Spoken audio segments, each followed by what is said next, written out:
Hello viewers, আজকে আমি তোমাদের সাথে শেয়ার করব এই লাইন কাট নাইটি কাটিং এবং স্টিচিং সরাসরি কাপড়ের ওপর একদম সহজ এবং সরলভাবে। তো নাইটি কাটিংয়ের জন্য যা যা লাগে এখানে নিয়ে নিচ্ছি কাঁচি, স্কেল, ফিতে এবং একটা চক। আর কাপড়টিকে এখানে দেখো 4 ভাঁজ করে লম্বালম্বিভাবে পেতে নিয়েছি, বন্ধ দিকটা আমার দিকে, খোলা দিকটা তার অপোজিটে।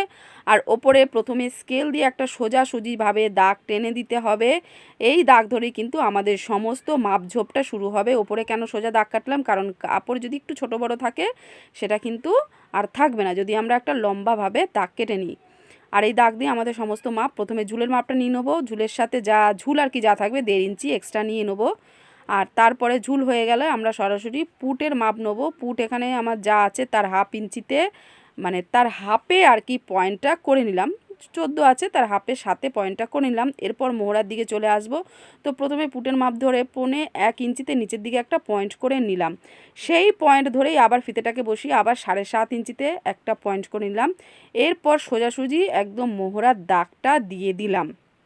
আর প্রথমে কেন 1.25 ইঞ্চিতে একটা পয়েন্ট করে নিলাম, কারণ সেখানে আমাদের ডাউনের দাগটা হবে।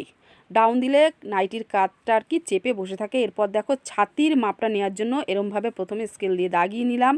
তারপর ছাতির দাগটা ধরে 7 ইঞ্চিতে কোমরের পয়েন্টটা করে নিলাম। কোমরের পয়েন্টটা করে পড়ার এরকম করে চওড়াভাবে আর একটা দাগ দিয়ে দিলাম। এরপর আমরা ছাতির সরাসরি মাপটা বসিয়ে দেবো। ছাতি আমাদের যা আছে তাকে 4 দিয়ে ভাগ করে এইভাবে পয়েন্টটা করে নিলাম, ঠিক আছে, মানে 10.5 ইঞ্চি। এরপর এক্সট্রা আরও 2.5 ইঞ্চি নিয়ে নিলাম। এরপর কোমরের মাপটা নেবো। কোমরের যা মাপ আছে তার সাথেও 4 ইঞ্চিকে আমাদের ভাগ করতে হবে, আরও 2.5 ইঞ্চি এক্সট্রা নিয়ে নিতে হবে। হয়ে গেল, ছাতি এবং কোমরের মাপ বের করে ফেললাম। এরপর স্কেল দিয়ে দুটো পয়েন্টকে একসাথে মিলিয়ে দিলাম। এরপর আমরা সরাসরি চলে যাব ঘেরের দিকে। তো ঘেরের মাপটা কি করে বার করতে হবে, ঘের ছাতি যা থাকবে তার সাথে কিন্তু 4 ইঞ্চি এক্সট্রা নিতে হবে, সেটাই কিন্তু আমাদের ঘেরের মাপ হবে। এর আগে আমি সহজ সরলভাবে একদম সহজ সূত্র অনুযায়ী আমি পেপারের ওপর দেখিয়ে দিয়েছিলাম কিভাবে এলেন কাট নাইটি কাটিং করতে হয় বা ড্রয়িং করতে হবে। তো সেটা যারা যারা এখনও না দেখে থাকো, আমি ডেসক্রিপশান বক্সে সেই লিঙ্ক দিয়ে দিয়েছি, তোমরা চাইলে চেক করে নিতেই পারো। তো ঘেরের মাপটা দেখো আমি এখানে নিয়ে নিলাম। আবারও বলে দিচ্ছি, ছাতি যা থাকবে তার সাথে এক্সট্রা 4 ইঞ্চি নিয়ে নিতেই হবে। তো ঘের যারা একটু অল্প পছন্দ করো তার সাথে 3, 3.5, 4 এরম নিতে পারো। যারা একটু বেশি পছন্দ করো তারা 4-এর বদলে একটু 5 নিতেই পারো। তো ঘেরের মাপঝোপ আমার দেওয়া হয়ে গেল। এইভাবে স্কেল দিয়ে ঘেরের সাথে একটা লম্বাভাবে আমি দাগ দিয়ে দিলাম। এরপর আমরা শেপের পয়েন্ট দেবো পেছন পাটের জন্য। তো 1.5 ইঞ্চিতে এক শেপের পয়েন্ট দিয়ে এইভাবে শেপটাকে গোল করে দাগিয়ে দিলাম। আর ছাতির দিকে দেখো শেপের পয়েন্টটা হাফ ইঞ্চিতে লেন্থ নিচে নামিয়ে এরমভাবে আর কি বের করে দিলাম। বুঝতেই পারছো গোল শেপটা কিভাবে বের করে দিলাম। তো তারপরে দেখো মোহরার দাগের পাশে আর একটা সাইড দিয়ে এরকমভাবে একটু ব্যাকা করে দাগ কেটে দিলাম। এইটা আমাদের সামনের পাটের জন্য আমি এখন রেডি করে নিচ্ছি। জাস্ট হাফ ইঞ্চিতে সরিয়ে দাগটাকে দিতে হবে। তো দাগটা আমার দেওয়া হয়ে গেছে। এরপর শেপের পয়েন্ট 1 ইঞ্চিতে নিয়ে নিলাম। আর এই 1 ইঞ্চি শেপের পয়েন্টটা এটা কিন্তু আমাদের সামনের পাটের জন্য। এইভাবে দেখো আমি আবারও গোল শেপ দিয়ে দিলাম। তাহলে দুটো আমাদের ওপর নিচ করে একটা পেছন পাটের শেপ হয়ে গেল, একটা সামনের পাটের শেপ হয়ে গেল। এরপর গলার পাশ 3 ইঞ্চি নিয়ে নিলাম। 3 ইঞ্চি নিলে গলাটা ছড়ানো থাকে, দেখতে ভালো লাগে। আর লেন্থটা এখানে আমি 3 ইঞ্চি নিয়ে নেব। মাপ আছে 2 ইঞ্চি, কিন্তু এর সাথে আরও এক্সট্রা 1 ইঞ্চি নিয়ে নেব, কারণ আমাদের সেলাইতে ওপর নিচে চলে যাবে।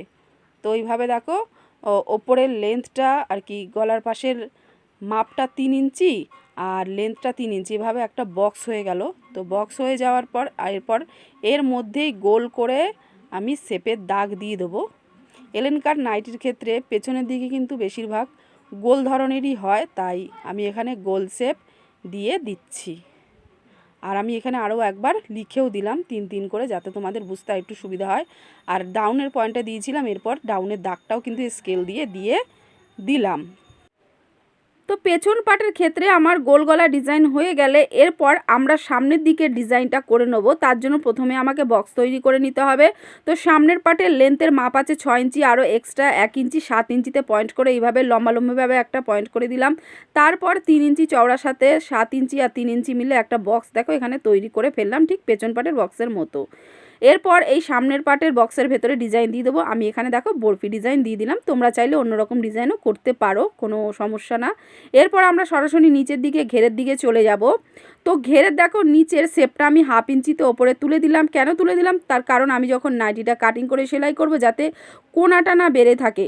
কোনাটা বেরিয়ে থাকলে কি হবে, দেখতে ভালো লাগবে না। এই কারণে 1/2 ইঞ্চির শেপ আমি ওপরে দিয়ে এভাবে ড্রয়িং করে কাটিংটা করে নিচ্ছি। আর একটা জিনিস যেটা আমি তোমাদেরকে আর কি অন ক্যামেরায় দেখাইনি, সেটা হলো আমি যে বডির মাপ অনুযায়ী সাইডে চক দিয়ে দেখো দাগটা দিয়েছি, তো সেইখান থেকে সেই দাগ থেকে আরও আমি 1 ইঞ্চি এক্সট্রা সাইডে লুজ করে নিয়েছি, চকের দাগ দিয়ে নিয়েছি। সেই চকের দাগ অনুযায়ী আমি এখানে কাঁচি দিয়ে কাটিংটা করে নিচ্ছি। তার কারণ হলো কটনের কাপড়, যেহেতু এটা ধুলে কিন্তু অনেকটা একটু টাইট হয়ে যাবে। তো আমার বডির মাপ অনুযায়ী আমার মনে হলো যে আরেকটু লুজ করা দরকার। তো সেই কারণে আমি যা আর কি সাইডে মাপ ছিল সেই মাপের থেকে আরও 1 ইঞ্চি এক্সট্রা লুজ করে নিলাম, যাতে পরে কোনো সমস্যা না হয়। তো তোমরা যদি মনে করো আরেকটু লুজের দরকার, তো এইভাবে তোমরাও লুজটা করে নিতে পারো। তো আমি পেছন পাটটাকে বের করে নিলাম। এরপর সামনের পাটের যা যা আর কি ডিজাইন করেছি সেই ডিজাইন অনুযায়ী আলাদাভাবে এই যে কাটিংটা করে নিচ্ছি। আর এর আগে আমি এই এলেন কাট নাইটি পেপারের ওপর খুব সহজ সরল সূত্র অনুযায়ী ড্রয়িং করা দেখিয়ে দিয়েছি। কেন সেই সূত্র বসেছে বা কী জন্য দরকার, কোনটা কি ডিটেলসে আমি দেখিয়ে দিয়েছি। আমি ডেসক্রিপশন বক্সে লিঙ্ক দিয়ে দেবো, তোমরা চেক করে নিও। আর সামনে দেখো বোতাম পট্টি বানানোর জন্য লেন্থ আমি 6 ইঞ্চি পয়েন্ট করে এইভাবে কাঁচি দিয়ে কাটিংটা করে নিচ্ছি। এরপর আমরা হাতাটা রেডি করে নেবো, যার জন্য দেখো এখানে শেপের মাপটা নিয়ে নিচ্ছি। তো শেপের মাপ এখানে 11 ইঞ্চি আছে। তো হাতার চওড়ার ক্ষেত্রে কিন্তু সেই 11 সাথে আরও 1 ইঞ্চি এক্সট্রা নিয়ে 12 ইঞ্চিতে চওড়ার মাপটা এখানে নিয়ে নিতে হবে। আর হাতার লম্বাটা আছে আমার 8 ইঞ্চি, তো তার সাথে 1.5 ইঞ্চি এক্সট্রা নিয়ে হয় কত, 9.5 ইঞ্চি। তো এভাবে লম্বা চওড়ার মাপটা নিয়ে একটা প্রথমে বক্স করে নিলাম। তো নাইটির কাপড়টা দেখো এখানে টুকরো টুকরো বেরিয়েছে, কিছু করার নেই। তো এই টুকরোগুলোকেই কিন্তু এইভাবে জুড়িয়ে জারিয়ে আমাদের হাতাটা বের করতে হবে।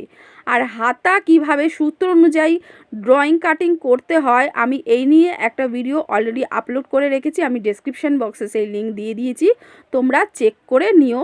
তাই আমি এই নাইটির হাতার ক্ষেত্রে আর কি ডিটেলসে বললাম না।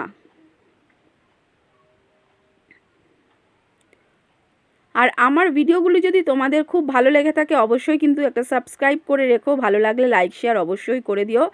আর তোমাদেরকে আমি যদি পাশে পাই তাহলে এরকম নিত্য নতুন অনেক ধরনের ভিডিও তোমাদের জন্য আনতেই থাকবো।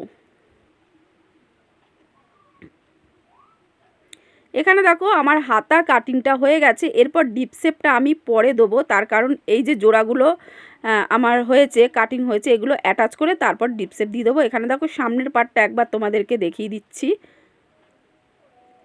এইটা হলো আমাদের নাইটির পেছন পার্ট। এরপর আমি মেশিনে চলে আসলাম। প্রথমে হাতার সাইডের যে টুকরো কাপড়গুলো সেগুলো জুড়িয়ে নেব। এখানে দেখো অফ ক্যামেরায় আমার জোড়ানো হয়ে গেছে। জোড়ানো হয়ে গেলে এরপর হাতাটাকে এইভাবে ভাঁজ করে একটু সেট করে নেব, দেখব যে কোনো রকম ছোট বড় হয়েছে কি না। তো সেলাই করার পর দেখো একটু ছোট বড় হয়ে গেছে, তাই কাঁচি দিয়ে কাটিং করে একটু ঠিকঠাক মতো সেট করে নিচ্ছি।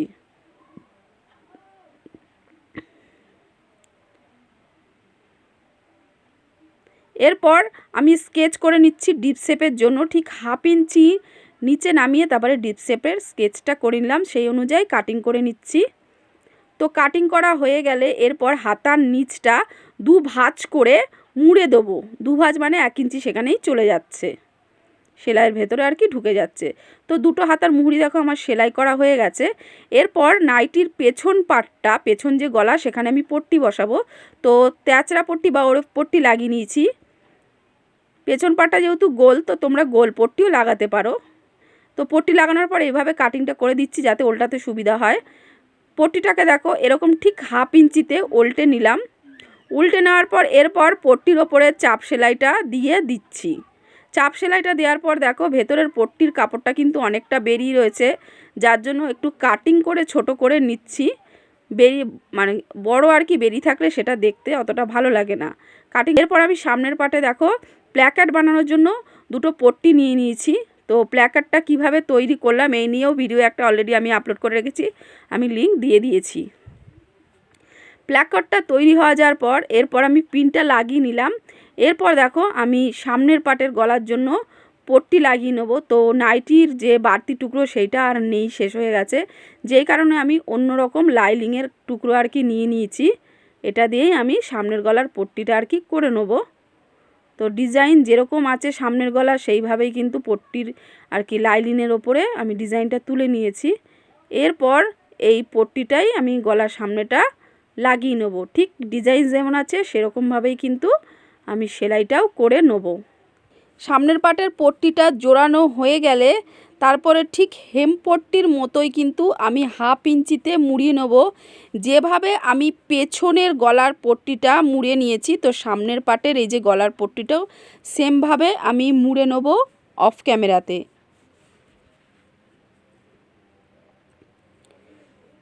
সামনের পাটের পট্টিটা দেখো পুরো হয়ে গেলে এবার পেছন পাট সামনের পাট একসাথে আমি জুড়বো। তার আগে দেখো পেছন পাটের যে গলার পট্টিটা সেটা হেম পট্টির মতোই মেশিনেই আর কি আমি হেম সেলাই দিয়ে দিচ্ছি।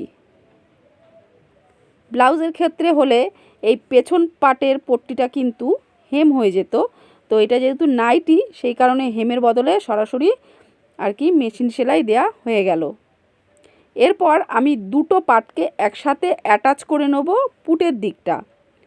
তো পুটের দিকটা 1/2 ইঞ্চিতে দুবার অ্যাটাচ করে নেব। তো কিভাবে অ্যাটাচ করছি তোমরা খুব ভালোভাবে একটু খেয়াল করো।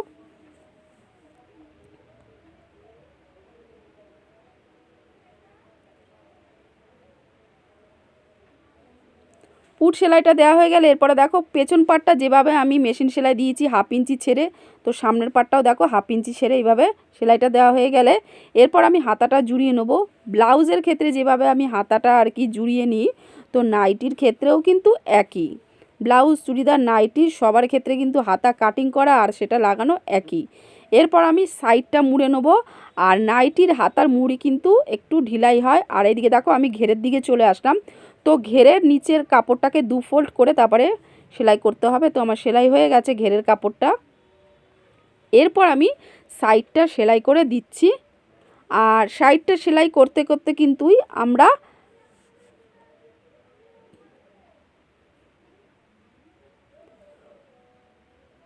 কোমরে যে দড়ি লাগাতে হয় সেই দড়িটা রেডি করে নেব। তো দড়ি বানানোর জন্য এইখানে দেখো লম্বা কাপড় নিয়ে নিয়েছি, সাইডটা সেলাই করে মাথাটাও সেলাই করে দিয়েছি যাতে ওল্টাতে সুবিধা হয়। মানে একদিক বন্ধ দিক থাকবে এই লম্বা কাপড়টার, আর একদিক কিন্তু খোলা দিক থাকবে। তো স্ক্রুড্রাইভার দিয়ে এইভাবে খুব সহজেই কিন্তু ওল্টানো আমার হয়ে গেল। এরপর এই দড়িটাকে ঠিক কোমরের কাটিংটা যেখানে হয়েছে সেইখানে আর কি ভেতরে দেখো কোমরের দড়িটা ঢুকিয়ে তারপরে এই যে উল্টো দিক থেকে সেলাইটা করে দিচ্ছি। আর